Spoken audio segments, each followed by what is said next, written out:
السلام علیکم ورحمۃ اللہ وبرکاتہ۔ بسم اللہ الرحمن الرحیم۔ تمام روئے زمین کے قبائل و شعوب میں سے قریش کو ہر لحاظ سے امتیازی حیثیت حاصل ہے، اور پھر قریش سے خاندان بنو ہاشم با اعتبار نسب تمام اہل و عالم سے افضل و اعلیٰ ہے، جو ملت ابراہیم کا امین چلا آ رہا تھا، نیز خانہ کعبہ کی تولیت کے شرف کے باعث ایک عظمت کا حامل بھی تھا، اور بنو ہاشم کی فضیلت کا راز نبی اکرم صلی اللہ علیہ وآلہ وسلم سے وابستہ ہے۔ چنانچہ اس سلسلے میں کتب احادیث میں باکثرت روایات پائی جاتی ہیں۔ نبی مکرم صلی اللہ علیہ وآلہ وسلم نے فرمایا کہ جبرائیل امین علیہ السلام نے مجھ سے بیان کیا، میں نے زمین کے مشرق و مغرب کی سیر کی ہے، مگر کسی شخص کو محمد صلی اللہ علیہ وآلہ وسلم سے افضل نہیں پایا، اور میں نے مشارق و مغرب کی گردش کی، لیکن کسی باپ کے بیٹوں کو بنی ہاشم سے افضل نہ پایا۔ بے شک حضرت ابو طالب نے نبی اکرم صلی اللہ علیہ وآلہ وسلم کے بچپن میں پرورش کی، اور آپ کو بڑی عمر میں ٹھکانہ دیا، آپ کو عزت و وقار دیا، آپ سے دشمنوں کی تکالیف کو دور کیا، اور بہت سے شاندار قصیدوں میں آپ کی تعریف فرمائی، اور آپ کے متابعین کی بھی عزت کی اور اس سے راضی رہے۔ جب حضرت عبد المطلب کی وفات کا وقت قریب آیا تو انہوں نے حضرت ابو طالب کو محمد صلی اللہ علیہ وآلہ وسلم کے لیے وصیت فرمائی۔ حضرت ابو طالب نے آپ کی کفالت فرمائی اور بہترین تربیت کی، اور شام کے سفر کو تشریف لے گئے تو آپ صلی اللہ علیہ وآلہ وسلم کو بھی اپنے ساتھ رکھا، یہاں تک کہ آپ جوان ہو گئے، اور پھر جب آپ صلی اللہ علیہ وآلہ وسلم نے اعلان نبوت فرمایا تو حضرت ابو طالب آپ کی نصرت و حمایت پر کمر بستہ ہو گئے، اور آپ کی مدد و تعریف میں کئی قصائد انشاء فرمائے۔ ان کا ایک شعر یہ بھی ہے جس میں نبی کریم صلی اللہ علیہ وآلہ وسلم کے صدقے سے اہل مکہ کو بارش نصیب ہوئی، اور وہ گورے رنگ والے جن کے چہرہ انور کے صدقے سے بارش طلب کی جاتی ہے، جو یتیموں کے جائے پناہ اور بیواؤں کے نگہبان ہیں۔ اور آپ کے قصیدے کا ایک شعر یہ ہے، اور اللہ تعالیٰ نے آپ کا اسم گرامی اپنے اسم گرامی سے متشق فرمایا، بس وہ عرش پر محمود ہیں، اور یہ محمد صلی اللہ علیہ وآلہ وسلم ہیں۔ حضرت ابو طالب حضور نبی کریم صلی اللہ علیہ وآلہ وسلم سے بے پناہ محبت کرتے تھے، اور اپنی اولاد سے زیادہ آپ کو چاہتے تھے۔ آپ ہی کی پہلو مبارک میں سوتے۔ جب حضرت ابو طالب کہیں باہر جاتے تو نبی کریم صلی اللہ علیہ وآلہ وسلم کو اپنے ساتھ لے جاتے، اور دنیا جہان کی ہر چیز سے زیادہ ملے آپ پر فریضہ اور گرویدہ تھے۔ حضرت ابو طالب آپ صلی اللہ علیہ وآلہ وسلم سے اس قدر محبت کرتے تھے کہ آپ کو دیکھتے ہی ان کی آنکھوں سے آنسو جاری ہو جاتے، کیونکہ انہیں مسلسل یہ خطرہ رہتا تھا کہ کہیں کوئی دشمن رسول موارد کے وقت سوتے ہوئے قتل نہ کر دے۔ لہٰذا حضرت ابو طالب کا یہی طریقہ رہا کہ رات کا کچھ حصہ گزر جانے کے بعد وہ نبی کریم صلی اللہ علیہ وآلہ وسلم کو ان کے بستر سے اٹھا کر کہیں اور سلا دیتے تھے، اور اس جگہ اپنے بیٹے حضرت علی کرم اللہ وجہ الکریم کو سلا دیا کرتے تھے۔ ایک روز حضرت علی کرم اللہ وجہ الکریم نے کہا، بابا جان، کیا میں یہاں قتل کر دیا جاؤں گا؟ حضرت ابو طالب اپنے بیٹے کے اس سوال سے نہایت متاثر ہوئے اور فرمایا، بیٹا علی، ہم نے تمہیں اس شدید ابتلا کے زمانے میں رسول اللہ صلی اللہ علیہ وآلہ وسلم کا فدیہ بنا دیا ہے۔ حضرت ابو طالب تاجرانہ حیثیت سے ایک قافلے کے ساتھ شام کی جانب روانہ ہونے لگے تو حضور صلی اللہ علیہ وآلہ وسلم کو اپنے ساتھ ہی ہم سفر رکھا۔ ان کی جدائی گوارا نہ کی۔ دوران سفر کے معجزات، بادل کے ٹکڑے کا سایہ فگن ہونا، درخت کی ڈالیوں کا آپ پر جھکنا تاریخ اور سیرت کی کتابوں میں عام ملتا ہے۔ نصرانی رہبر کالات و عربی کی قسم دے کر حضور صلی اللہ علیہ وآلہ وسلم سے یہ کہنا کہ جو بات میں پوچھوں بتائی جائے، اور آپ کا یہ جواب دینا لات و عزا کی قسم دے کر مجھ سے کوئی بات نہ پوچھ، خدا کی قسم مجھے ان دونوں سے جتنا بغض ہے اور کسی چیز سے کبھی نہیں رہا۔ آپ کا یہ جواب سن کر وہ شرمسار ہو گیا۔ پھر اس نے آپ کی پشت مبارک دیکھی، دونوں شانوں کے درمیان مہر نبوت کا نشان اس مقام پر موجود جہاں نصرانی رہبر کی کتاب میں اس کا تذکرہ مرکوب تھا۔ نصرانی نے حضرت ابو طالب سے دریافت کیا، اس لڑکے کا آپ سے رشتہ کیا ہے؟ انہوں نے فرمایا، یہ میرا بیٹا ہے۔ راہب نے کہا، یہ آپ کا بیٹا نہیں ہو سکتا، اس لڑکے کا باپ زندہ نہیں ہے۔ حضرت ابو طالب نے فرمایا کہ یہ میرے بھائی کا بیٹا ہے۔ نصرانی رہبر نے کہا، پھر اس کا باپ کہاں ہے؟ آپ نے جواب دیا کہ ان کا انتقال ہو چکا ہے۔ تب رہبر نے کہا کہ آپ نے سچ کہا ہے، اپنے اس بھتیجے کو لے کر اپنے شہر کو واپس جاؤ اور یہود سے اس کی حفاظت کرو۔ اگر انہوں نے دیکھ لیا اور وہ سب کچھ جان لیا جو میں نے سمجھ لیا ہے تو وہ ضرور اسے نقصان پہنچائیں گے۔ حضرت ابو طالب تجارت سے فارغ ہوتے ہی جلد مکہ چلے آئے۔ حضور آب عالم شباب کے میدان میں قدم رکھ چکے تھے۔ زندگی کا یہ وہ دور تھا جس سے شخصیت کے متعلق اندازہ کیا جاتا ہے۔ نبی مکرم صلی اللہ علیہ وآلہ وسلم کے معاملات کسی فرد کو بھی انگشت نمائی کا موقع نہ ملا، بلکہ ہر ایک نے صادق اور امین کہہ کر پکارا۔ حضرت خدیجہ الکبریٰ رضی اللہ تعالی عنہا حسب و نسب میں اعلیٰ ترین قریش تھیں، مال و دولت کے لحاظ سے بھی ان کا کوئی ہم سفر نہ تھا۔ متمول اور خوشحال قبائل کے افراد آپ سے نکاح کرنے کے خواہش مند تھے، مگر آپ نے ہر کسی کی خواہش کو ٹھکرا دیا اور اپنی خاص سہیلی نفیسہ کی وساطت سے حضرت سرور کائنات صلی اللہ علیہ وآلہ وسلم کی خدمت میں اپنے ارادے کا اظہار کیا۔ آپ صلی اللہ علیہ وآلہ وسلم نے اپنے چچا حضرت ابو طالب سے اس بات کا ذکر فرمایا تو آپ نے اسے منظور کیا۔ چنانچہ نکاح کی تاریخ مقرر ہو گئی اور وقت مقررہ پر حضرت ابو طالب اور تمام رؤسائے خاندان، جس میں حضرت حمزہ بھی تھے، حضرت خدیجہ الکبریٰ رضی اللہ تعالی عنہا کے ہاں تشریف لائے۔ حضرت ابو طالب نے خطبہ نکاح پڑھا۔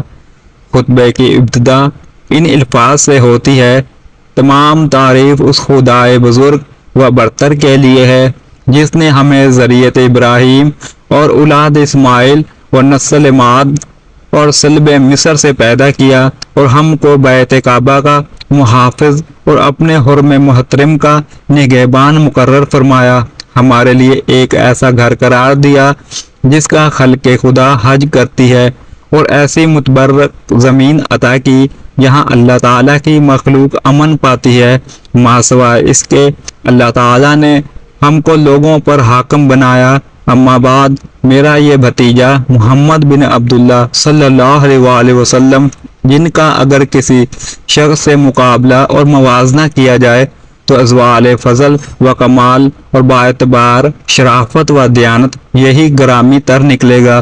یہ مالدار اور دولت مند میں اگرچہ کم ہے، مگر مال ایک ڈھلتی پھرتی چھاؤں ہے اور متغیر و مبدل ہونے والا حال ہے۔ محمد وہ شخص ہے جس کی قرابت جو کہ مجھ سے ہے، آپ لوگ اس کو خوب جانتے ہیں۔ اس نے خدیجہ بنت خولید سے نکاح کا ارادہ کیا ہے، اور اس طرح میں نے اپنے مال سے خدیجہ الکبریٰ رضی اللہ تعالی عنہا کے مہر معجل رقم مقرر و صداق معجل رقم مہر جو بر وقت ادا کیا جائے ادا کر دیا۔ میں خدا کی قسم سے کہتا ہوں کہ محمد صلی اللہ علیہ وآلہ وسلم وہ شخص ہے جس کے لیے کوئی خبر عظیم اور اعلیٰ ترین منصب نصیب ہونے والا ہے۔ حضرت ابو طالب کے اس خطبے کو بار بار پڑھنے اور ایک ایک جملے پر غور فرمائیے کہ آپ کا ایمان بالتوحید و رسالت کس طرح ظاہر ہو رہا ہے اور اپنے آباء و اجداد کے ایمان پر بھی کس انداز سے فخر و مباحثت فرما رہے ہیں اور اپنے مال سے حق مہر کی ادائیگی کر رہے ہیں۔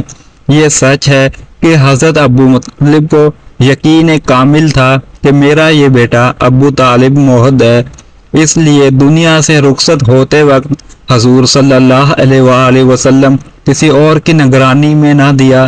آقا نامدار علیہ الصلاۃ والسلام پر نزول وحی اقرأ باسم ربک الذی خلق کی آیت مبارکہ سے ہوا تو اس کا ذکر حضور صلی اللہ علیہ وآلہ وسلم نے اپنی بیوی حضرت خدیجہ الکبریٰ سے فرمایا۔ حضرت علی کرم اللہ وجہہ الکریم بھی اس وقت آپ کے پاس ہی رہتے تھے۔ آپ نے اپنے اخبار الہی ہونے کا جب قریش پر انکشاف کیا تو میں اللہ تعالیٰ کی جانب سے نبی ہوں تو اعلان نبوت پر قریش میں چہمگوئیاں شروع ہو گئیں۔ جو کوئی ایک دوسرے سے ملتا یہی کہتا ہوا نظر آتا کہ کچھ سنا ابو طالب کا بھتیجا محمد بن عبداللہ صلی اللہ علیہ وآلہ وسلم نے نبوت کا دعویٰ کر دیا ہے۔ یہ خبر پورے مکہ اور اس کے گرد و نواح کی آبادیوں میں پھیل گئی۔ ہر طرف سے تعجب کا اظہار ہونے لگا کہ محمد ہمارے معبودوں کو برا کہتا ہے اور وہ اس امر کی تلقین کرتا ہے کہ کہو لا الہ الا اللہ۔ اعلان نبوت کے بعد حضرت ابو طالب نے جب دیکھا کہ قریش حضور نبی کریم صلی اللہ علیہ وآلہ وسلم کی ابو طالب کا مشہور قصیدہ کے عنوان سے موجود ہے، اسے قصیدہ اس لیے کہا گیا کہ اس میں اپنے خاندان کی عظمت و برتری، سرور کائنات کے فضائل و محاسن بھی شامل ہیں۔ حضرت ابو طالب کی نبی کریم صلی اللہ علیہ وآلہ وسلم کی حفاظت و نصرت اور حمایت و تائید اس سے بڑھ کر اور کیا ہو سکتی ہے، لہٰذا حضرت ابو طالب اعلان مخالفت پر تل گئے تو آپ نے قریش پر جس جذبہ اور شجاعانہ انداز سے اپنے خاندان کی عظمت، ایمان بالتوحید اور رسول اللہ صلی اللہ علیہ وآلہ وسلم کی حفاظت و نصرت کے لیے جان کی قربانی تک پرواہ نہ کرنے کا مجرم ملکی رواج کے مطابق اشعار میں چیلنج فرمایا۔ تقریباً 100 اشعار پر مشتمل قصیدہ سیرت ابن ہشام اردو کے صفحہ 54 سے 455 نبوت سے ہی آپ کے اس مقدس مشن میں برابر کے شریک قریش میں کچھ لوگ صلح پسند بھی تھے اور وہ چاہتے تھے کہ بات چیت کے ذریعے صلح و صفائی کے ساتھ معاملہ طے ہو جائے۔ چنانچہ قریش کے چند معزز سردار حضرت ابو طالب کے پاس آئے اور حضور صلی اللہ علیہ وآلہ وسلم کی دعوت اسلام اور بت پرستی کے خلاف تقریروں کی شکایت کی۔ ابو طالب نے نہایت نرمی کے ساتھ ان لوگوں کو سمجھا بجھا کر رخصت کر دیا، لیکن حضور صلی اللہ علیہ وآلہ وسلم خدا کے فرمان وصدع بما تعمیل کرتے ہوئے علل اعلان شرک و بت پرستی کے مذمت اور دعوت توحید کا واضح فرماتے رہے، اس لیے قریش کا غصہ پھر بھڑک اٹھا۔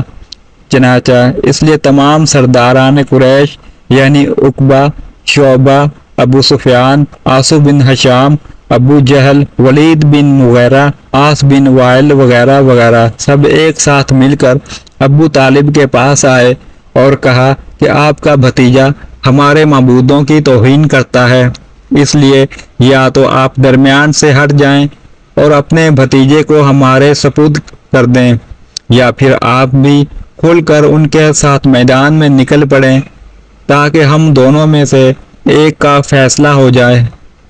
حضرت ابو طالب نے قریش کا تیور دیکھ کر سمجھ لیا کہ اب بہت ہی خطرناک اور نازک گھڑی سر پر آن پڑی ہے۔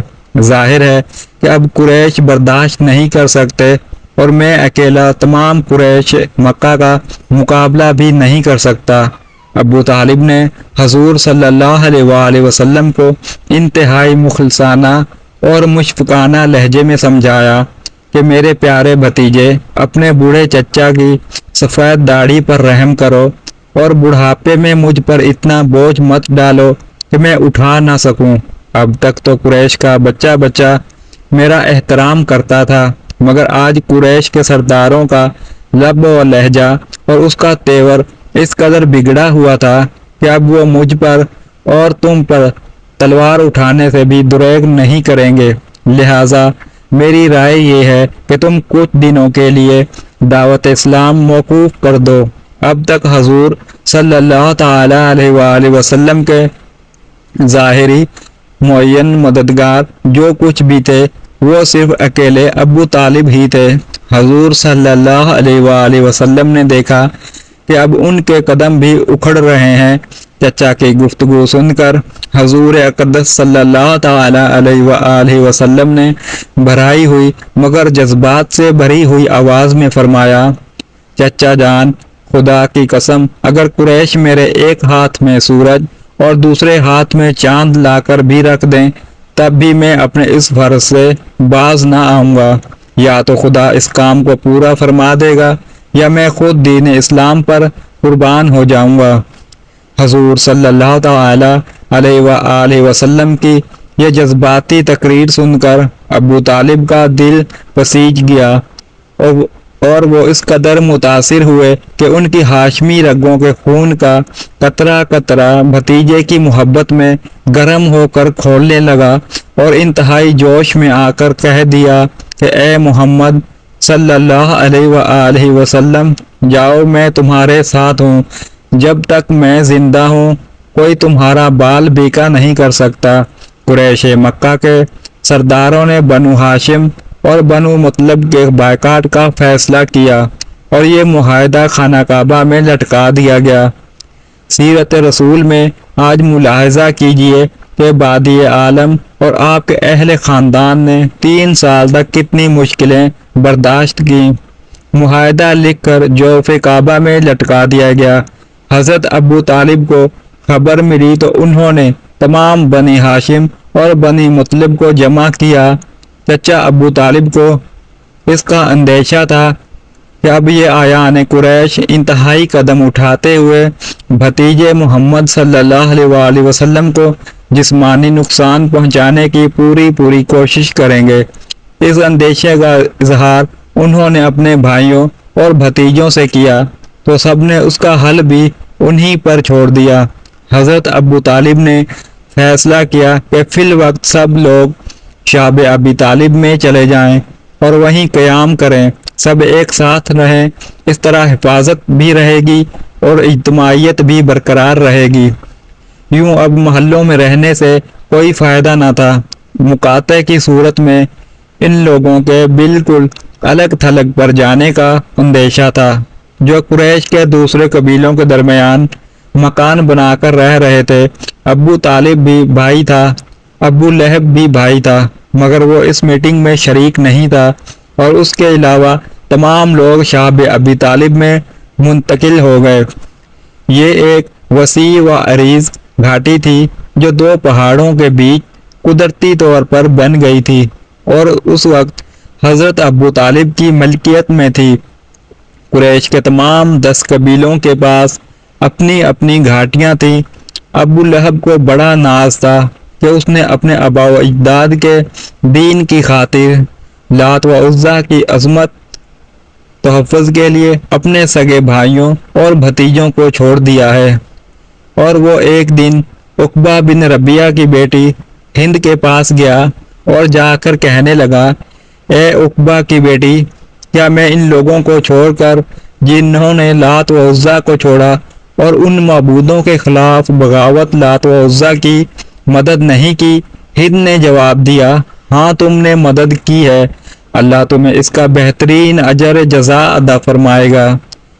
سیرت ابن ہشام قابل ذکر بات علاوہ سب ہی آل بنی ہاشم بنی یہ ہے کہ ابو لہب کے مطلب شعب ابی طالب میں پناہ گزینی کی زندگی اختیار کی۔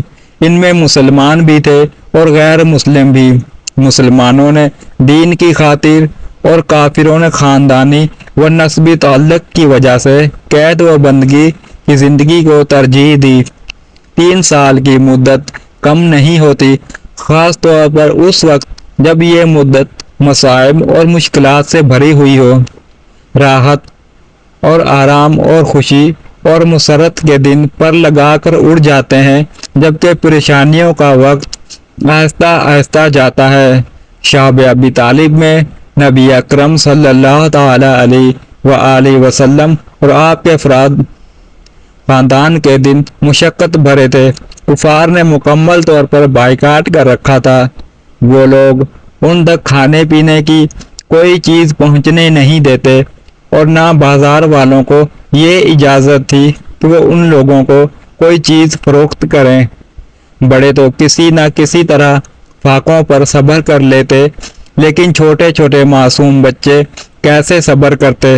جب انہیں بھوک لگتی تو وہ بلبلاتے، روتے، اور ان کے رونے کی آوازیں سن کر کفار و مشرکین خوش ہوتے اور لطف اندوز ہوتے۔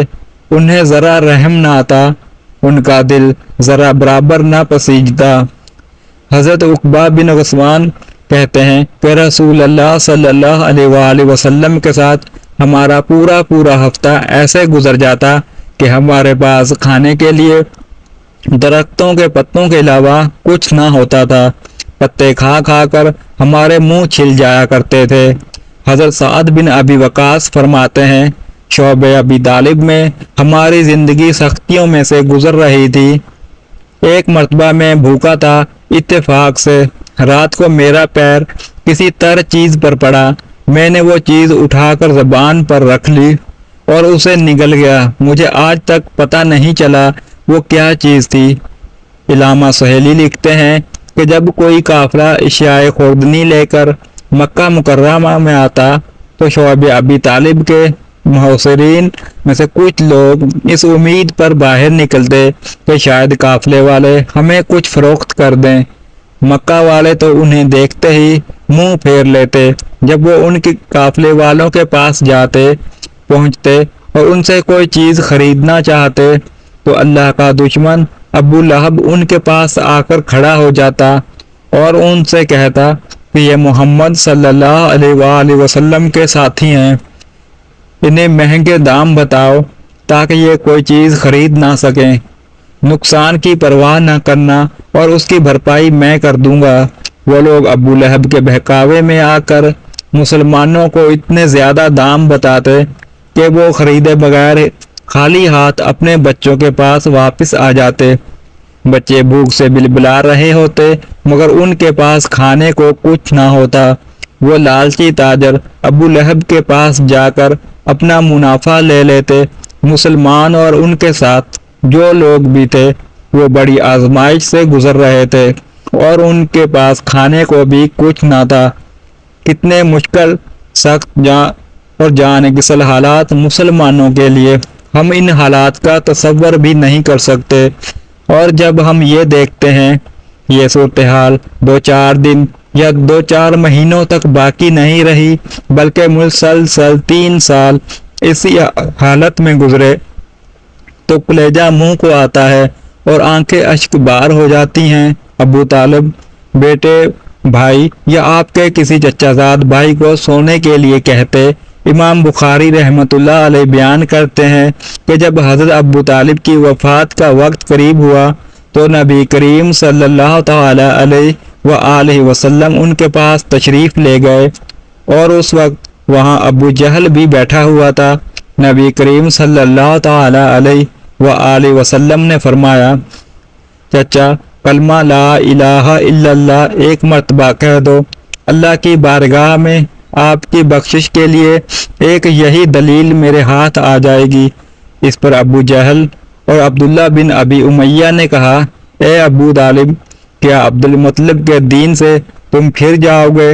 یہ دونوں ان پر زور دیتے رہے اور آخری کلمہ جو ان کی زبان سے نکلا وہ یہ تھا کہ میں عبد المطلب کے دین پر قائم ہوں، اور نبی کریم صلی اللہ تعالی علیہ وآلہ وسلم نے فرمایا، میں ان کے لیے اس وقت تک مغفرت طلب کرتا رہوں گا جب تک مجھے اس سے منع نہ کر دیا جائے گا۔ چنانچہ سورۃ بارات میں یہ آیت نازل ہوئی، نبی کے لیے اور مسلمانوں کے لیے مناسب نہیں ہے کہ مشرکین کے لیے دعائے مغفرت کریں خواہ وہ ان کے ناتے والے ہی کیوں نہ ہوں۔ اور جب کہ ان کے سامنے یہ بات واضح ہو گئی کہ وہ پکے دوزخی ہیں، اور سورۃ قصص میں یہ آیت نازل ہوئی، بے شک جسے آپ چاہیں ہدایت نہیں کر سکتے۔ حضرت ابو طالب حالت نزاع میں تھے۔ اللہ کے نبی صلی اللہ تعالی علیہ وآلہ وسلم ان کے پاس اور ان سے کہا، چچا جان آپ لا الہ الا اللہ کہہ دیں، اس کلمے کی بنیاد پر میں اللہ تعالیٰ کے یہاں آپ کے حق میں گواہی دوں گا۔ یہ سن کر ابو جہل اور عبداللہ بن ابو امیہ نے کہا، ابو طالب کیا تم اپنے باپ حضرت عبد المطلب کا دین چھوڑ دو گے؟ وہ مذہب دراصل بت پرستی کا مذہب تھا۔ دونوں اس سے بات کرتے رہے یہاں تک کہ انہوں نے ان سے آخر میں کہہ دیا کہ میں عبد المطلب کے دین پر چل کر اس دنیا سے جا رہا ہوں، یعنی شرک اور بت پرستی کے مذہب پر۔ یہ سن کر اللہ کے نبی صلی اللہ تعالی علیہ وآلہ وسلم نے فرمایا، میں آپ کے لیے اس وقت تک استغفار کرتا رہوں گا جب تک میرا رب مجھے منع نہ کر دے۔ چنانچہ اسی پس منظر میں قرآن مجید کی یہ آیت نازل ہوئی، نبی کو اور دوسرے مسلمانوں کو جائز نہیں کہ مشرکین کے لیے مغفرت کی دعا مانگے، اگرچہ وہ رشتہ دار ہی کیوں نہ ہوں۔ اور اسی عمل کے ظاہر ہو جانے کے بعد یہ لوگ دوزخی ہیں، اس لیے حضرت ابو طالب کے بارے میں یہ آیت نازل ہوئی، آپ جس سے چاہیں ہدایت نہیں کر سکتے، بلکہ اللہ تعالیٰ ہی خود جس سے چاہے ہدایت کرتا ہے، ہدایت والوں سے وہی خوب آگاہ ہے۔ آپ جسے راہ حق پر چلانا چاہے اسے راہ حق پر نہیں چلا سکتے، آپ کا کام صرف پہنچا دینا ہے۔ اللہ تعالیٰ جسے چاہتا ہے حق کی راہ پر چلاتا ہے۔ اللہ پاک ہمیں بہتر عمل کرنے کی توفیق عطا فرمائے اور ہمارا خاتمہ ایمان پر فرمائے، آمین۔ ناظرین، اگر ویڈیو اچھی لگی تو ویڈیو کو لائک کریں، شیئر کریں اور چینل کو سبسکرائب کریں۔ شکریہ، اللہ حافظ۔